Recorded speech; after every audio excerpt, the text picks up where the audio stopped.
अब हम पढ़ेंगे दो टॉपिक, एक एनएमएलएस बिहेवियर ऑफ बेरिलियम जो कि ग्रुप 2 का फर्स्ट मेंबर है। हम जानते हैं कि ग्रुप 2 में कौन कौन से मेंबर होते हैं, बची रेडियम। हमने ये देखा था कि बेरिलियम का साइज़ अपने ग्रुप में क्या था, छोटा। ये कौन सा होता है, ग्रुप 2। ग्रुप 1 ये वाला होता है, हे लीची ना खा रब होसेगा फिर। लिथियम अपने ग्रुप मेंबर से अलग है, बेरिलियम अपने ग्रुप मेंबर से क्या है, थोड़ा सा हटके है। ग्रुप 13 में हमने कौन पढ़े थे, गया इन तमिल, ठीक है। तो ये सब हमने पढ़े थे। यहाँ पे एक NH ग्रुप भी एलिमेंट है। तो बोरोन अपने ग्रुप मेंबर से डिफरेंट था, बट लेकिन लिथियम मैग्नीशियम से सिमिलैरिटी रखता है, बेरिलियम एल्यूमिनियम से सिमिलैरिटी, डायगोनली जो एलिमेंट है। तो आज पढ़ेंगे कि ऐसा क्यों होता है और क्या क्या प्रॉपर्टी है जिनसे ये अपनों से तो अलग है पर दूसरे से सिमिलर है। दूसरा कौन, लिथियम मैग्नीशियम से सिमिलर है, बेरिलियम एल्यूमिनियम से सिमिलर है। तो सवाल ये है ऐसा क्यों। आप देख सकते हो कि अगर हम बात करें लिथियम की, इस सोडियम का साइज़, लिथियम का साइज़ इतना है, सोडियम का इतना है, फिर साइज़ नीचे की तरफ क्या होते हैं, इंक्रीज़। अब बेरिलियम का साइज़ बिल्कुल छोटा सा है, ठीक है। अब उसके बाद क्या आता है यहाँ पर, मैग्नीशियम। ये इस तरीके से साइज़ बढ़ रहे हैं। ग्रुप 2 के साइज़ ग्रुप 1 से तो छोटे हैं। तो अगर आप गौर से देखोगे तो इन दोनों के साइज़ ऑलमोस्ट नियरली कैसे हैं, सेम। इसीलिए इन दोनों में क्या है, सिमिलैरिटी। इसी तरीके से अब इस तरफ जाते हैं तो साइज़ और छोटे हो जाते हैं, ठीक है। तो इनके साइज़ इस तरीके से इंक्रीज़ हो रहे हैं, ऊपर से नीचे increase, left to right decrease. तो इसका साइज़ इससे सिमिलर है। तो साइज़ और चार्ज का रेशो होता है, ठीक है। रेडियस और चार्ज का रेशो, रेडियस रेशो कहते हैं उसे, रेडियस और चार्ज का रेशो, इनका रेडियस रेशो सेम होता है। एग्जैक्टली साइज सेम नहीं है, पर इस पे 3+ चार्ज होता है, इन पे 2+। इसका 3+ छोड़ने के बाद इसी के जितना साइज़ हो जाता है 3, ठीक है। अगर और डिटेल में पढ़ना है तो मैं क्लास में बताऊंगी। इसे रेडियस रेशो कहते हैं। इनका रेडियस रेशो क्या है, सेम, यानी कि पोलराइजिंग पावर सेम होती है इनकी। इस वजह से इनकी कुछ प्रॉपर्टीज़ में सिमिलैरिटी होती है। तो आइए देखते हैं कि एनोमलस बिहेवियर, मैंने आपको बता दिया, अपने ग्रुप वालों से डिफरेंट बिहेवियर। तो हमें पहले पढ़ना है बेरिलियम का। तो क्यों बेरिलियम डिफरेंट है, पहली बात इसका साइज़ कैसा होता है, स्मॉल, और बाकियों सबका थोड़ा बहुत बड़ा होता है। दूसरी बात, इसका छोटा साइज़ है तो इलेक्ट्रॉन निकालना मुश्किल है, यानी कि इसकी आयोनाइजेशन एंथैल्पी क्या होती है, हाई। बाकी इसके जो ग्रुप मेंबर्स हैं, मैग्नीशियम से लेकर बेरियम तक, रेडियम तक, उनकी थोड़ी सी लो होती है, इसकी हाई होती है। इसीलिए ये क्या है, अलग है उन सब से, ठीक है। दूसरी कुछ अगर हम बात करें तो ऐसी क्या खासियत है जो इसकी है और बाकियों में नहीं है।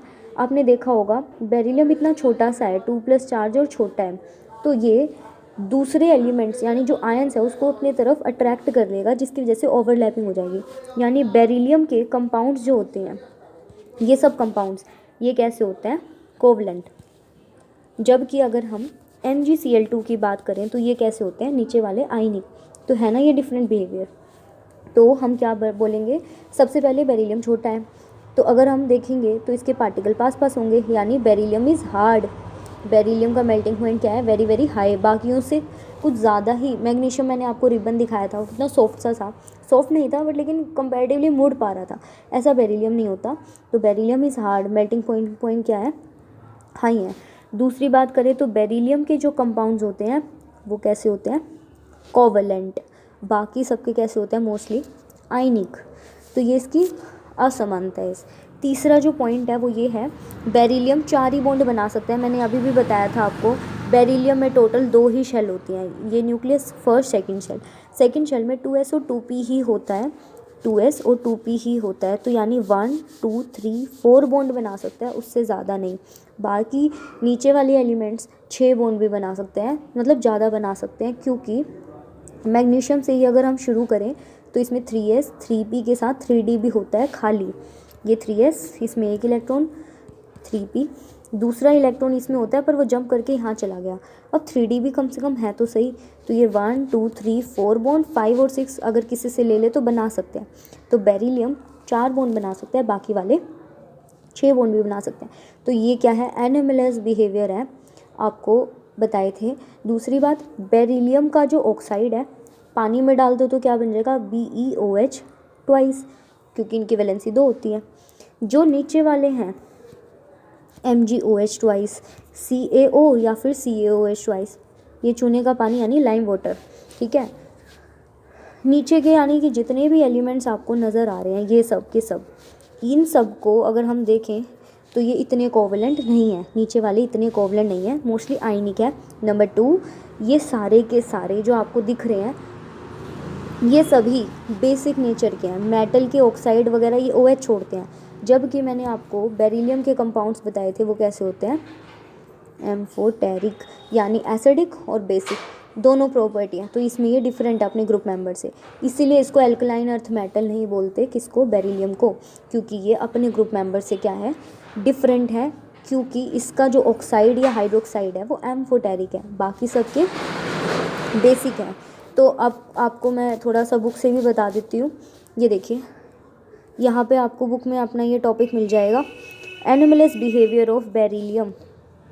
एनिमलस बिहेवियर का क्या मतलब है, beryllium the first member of group 2 metal show animals behaviour, ठीक है, रेस्ट ऑफ द मेंबर से। और डायगोनल रिलेशनशिप किससे है, ये 1 नंबर में क्वेश्चन आता है एल्यूमिनियम से। इसमें पॉइंट्स पढ़ने हैं क्यों है ऐसा। बेरिलियम का छोटा साइज़ है, मैंने आपको बताया। उसके बाद बाकी सबके थोड़े बहुत बड़े बड़े से हैं। इसकी आयनाइजेशन की एंथैल्पी क्या है, हाई है, ठीक है। और ये इसके कंपाउंड्स मोस्टली कैसे होते हैं, कोवलेंट। तो आपने अभी क्या देखा कि एक तो small size, ionisation enthalpy high, और इसके कंपाउंड मोस्टली कैसे होते हैं, कोवलेंट। कोवलेंट कोई पूछे क्यों होते हैं, तो हाई पोलराइजिंग पावर, मैंने आपको बताया था पोलराइजिंग मतलब दूसरे एनायन को अपनी तरफ अट्रैक्ट करने की टेंडेंसी छोटे एलिमेंट में, छोटे साइज़ वाले में ज़्यादा होती है। तो ये 3 पॉइंट है, ठीक है। दूसरा, बेरिलियम अब कोऑर्डिनेशन नंबर मतलब नंबर ऑफ बॉन्ड्स 4 से ज़्यादा नहीं बना सकता, क्योंकि इसके वैलेंस शेल में ओनली 4 ऑर्बिटल होते हैं, एक 2s का और 3 2p के। तो टोटल 4 डब्बे हैं, यानी 4 ऑर्बिटल्स होते हैं, इस तरीके से 4 ऑर्बिटल्स हैं बस, ठीक है। उसके अलावा ये 4 ऑर्बिटल ये वाले, उसके अलावा बाकी remaining member of group can increase their coordination number of 6, मतलब 6 और बॉन्ड भी बना सकते हैं d ऑर्बिटल का यूज़ करके। फिर इसके ऑक्साइड और हाइड्रोक्साइड कैसे होते हैं, एम्फोटेरिक, और बाकी सबके कैसे होते हैं, बेसिक। इसका डायगोनल रिलेशनशिप किसके साथ होता है, एल्यूमिनियम के साथ। एल्यूमिनियम और बेरिलियम में बहुत सिमिलैरिटी है। एल्यूमिनियम रखा कहाँ होता है, ग्रुप 13 के 2nd नंबर पे, और बेरिलियम का है 1st नंबर पे। तो ये इससे मेल खाता है।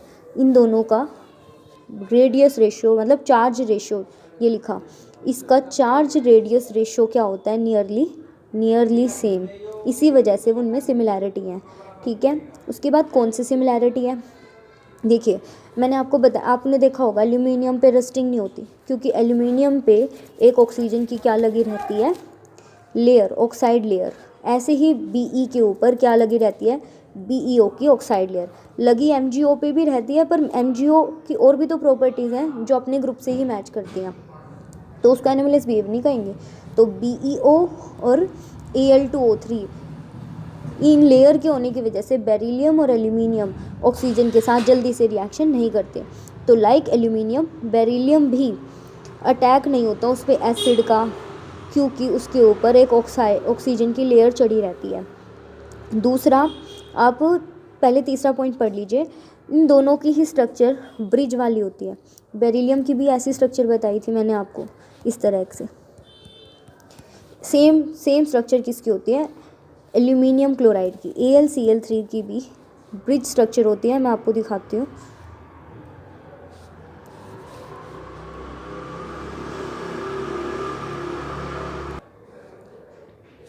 देखिए BeCl2 का ये वाला स्ट्रक्चर है, आपको दिख रहा होगा ना, ये क्या है, क्लोरीन के bridges. Same to same AlCl3 का भी यही स्ट्रक्चर है। AlCl3 कैसे बना होगा, ये एल्यूमिनियम के पास कितने क्लोरीन होते हैं, 3। एक और एल्यूमिनियम था, उसके पास भी 3 क्लोरीन थे, पर लेकिन इसके एल्यूमिनियम के पास भी तो 4 बॉन्ड बना सकते हैं, 3 बॉन्ड तो हैं। एक ऑर्बिटल कैसा होता है, वैकेंट, तो इसके अंदर ये क्लोरीन डेटिव बॉन्ड बनाता है, ये इधर डेटिव बॉन्ड इसको डोनेट करेगा। इस तरीके से AlCl3 का भी स्ट्रक्चर कैसा होता है, डायमर। यहाँ से आप देख सकते हो इनके पास यहाँ पे वैकेंसी होती है, ये इसको डोनेट कर रहा है, ये इसको डोनेट कर रहा है। तो इनमें क्या समानता है, दोनों ही क्लोरो ब्रिजेस वाले स्ट्रक्चर में एग्जिस्ट करते हैं, बाकी अदर एलिमेंट्स नहीं करते, यही करते हैं। तो आप ये देखिए यहाँ पर क्या लिखा है कि the chloride of both beryllium and aluminium have chloro bridges. इनके वेपर फेज में भी, वेपर यानी कि सॉलिड नहीं, वेपर अवस्था में भी ये क्लोरो ब्रिजेस के साथ एग्जिस्ट करते हैं। मैंने BeCl2 का तुम्हें कैसा स्ट्रक्चर बताया था, डायमर। ये देखो ये डायमर है वेपर फेज में। इसी तरीके से AlCl3 का भी डायमर एग्जिस्ट करता है even in vapour phase. Vapour phase में भी वो ये देखो एक और एक दो डायमर, एक और एक दो, ये भी क्या है, डायमर है। तो यहाँ से ये सिमिलैरिटी है दोनों में। दूसरा, बेरिलियम और एल्यूमिनियम दोनों क्या कर सकते हैं, कॉम्प्लेक्स बना सकते हैं। देखो आपके पास Be हमेशा 2 बॉन्ड बनाता है, पर वो 2 और ले सकता है अपना ऑक्टेट पूरा करने के लिए। बेरिलियम ने 2 बॉन्ड बनाए, अभी देखो 2 और ले सकता है, तो 2 फ्लोरीन और एक्स्ट्रा आ गए यानी 4। तो कितना चार्ज आएगा इस पर, 2 एक्स्ट्रा ले रखे हैं तो 2-। तो BeCl2 इस तरह का कॉम्प्लेक्स बना सकता है। Al अगर AlF3, एल्यूमिनियम की वैलेंसी 3 होती है, 3 बॉन्ड हो गए। Al अभी तो क्या कर सकता है, एल्यूमिनियम के पास तो 3d ऑर्बिटल भी है, वो 6 बॉन्ड भी बना सकता है। तो वो 3 फ्लोरीन को और लेगा तो 3- चार्ज एक्स्ट्रा आएगा। तो जितनी टेंडेंसी इसमें है इलेक्ट्रॉन को खींचने की, उतनी ही किस में है, BeF2 भी लुईस एसिड है, तो AlF2 AlF3 भी तो क्या होता है, लुईस एसिड। तो ये इनमें क्या है, सिमिलैरिटी। रही इसकी बात BeOH ट्वाइस, मैंने कहा था ना एम्फोटेरिक होता है, तो ये पानी में जाके, पानी में और OH को क्या कर, एसिड है ना लुईस एसिड, और OH को खींच सकता है। तो Be कितने बॉन्ड बना सकता है, मैक्सिमम 4। तो ये क्या करता है, ये देखो Be ने 2 और ऑक्सीजन खींच लिए, तो कितना चार्ज आएगा, 2- आएगा। तो बेरिलियम हाइड्रोक्साइड जब पानी में डालते हैं या बेस में डालते हैं तो इस तरह का क्या बना लेता है, कॉम्प्लेक्स। और एल्यूमिनियम हाइड्रोक्साइड भी अगर पानी में डाल दें या NaOH से, इसकी ये भी लुईस एसिड ही तो होता है, तो NaOH या पानी में डाल दें तो ये भी क्या करता है, AlOH4। इसने एक एक्स्ट्रा ले रखा है, AlOH थ्राइस होता है ना, एक लिया है तो 1-। तो ये दोनों के दोनों इस तरह के क्या बना लेते हैं, इनके PPT बन जाते हैं, ठीक है। और आप इसको यहाँ से भी पढ़ सकते हो, ये वाले नोट्स मैंने आपको ड्राइव पे शेयर करे हुए हैं। एल्यूमिनियम का एनोमलस बिहेवियर यहाँ से पूरा पढ़ना, small size, high ionization enthalpy, D orbital का ना होना। उसके अलावा कौन सी प्रॉपर्टी इसकी अपने ग्रुप से डिफरेंट है, ये हार्ड होता है, मेल्टिंग बॉइलिंग पॉइंट हाई होता है, कोवलेंट कंपाउंड बनाता है। बेरिलियम के सोल्ट हाइड्रेटेड नहीं होते, इसके सोल्ट हाइड्रेटेड नहीं होते छोटा साइज़ होने की वजह से, और जबकि बाकी सबके हाइड्रेटेड होते हैं। इसका ऑक्साइड कैसा होता है, एम्फोटेरिक, एसिड से भी रिएक्शन कर सकता है, बेस से भी रिएक्शन कर सकता है, और ये 4 बॉन्ड से ज़्यादा नहीं बना सकता। उसके बाद हमें पढ़ना होता है डायगोनल रिलेशनशिप। तो यहाँ से आप डायगोनल रिलेशनशिप पढ़ सकते हो। इसका डायगोनल रिलेशनशिप एल्यूमिनियम के साथ होता है, और रीजंस पढ़ सकते हो, जैसे कि इन दोनों के ही, ये दोनों ही कोवलेंट हैं, दोनों का डायमेरिक स्ट्रक्चर होता है, ठीक है। दोनों के HCl से रिएक्शन नहीं करते, इनके ऊपर ऑक्साइड की लेयर लगी रहती है। ये और ये दोनों ही कोवलेंट और हार्ड होते हैं, मेल्टिंग पॉइंट हाई होते हैं। इसका ऑक्साइड और Al2O3 दोनों ही कैसे होते हैं, एम्फोटेरिक। तो बाकी सबके तो नहीं होते, ठीक है। उसके अलावा both when added to base एक सोल्यूबल कॉम्प्लेक्स बना लेते हैं, सॉरी मैंने PPT बोल दिया था, सोल्यूबल कॉम्प्लेक्स ये बन जाता है। BeOH ट्वाइस, NaOH में जाके BeOH4 बना सकता है, 2 लिया है तो 2-। AlOH थ्राइस एक बार और Na के साथ रिएक्शन कर सकता है, NaOH के साथ, तो ये इस तरह का क्या बना सकते हैं, कॉम्प्लेक्स। दोनों ही सोल्यूबल कॉम्प्लेक्स बनाते हैं। तो ये था एनोमलस बिहेवियर और डायगोनल रिलेशनशिप।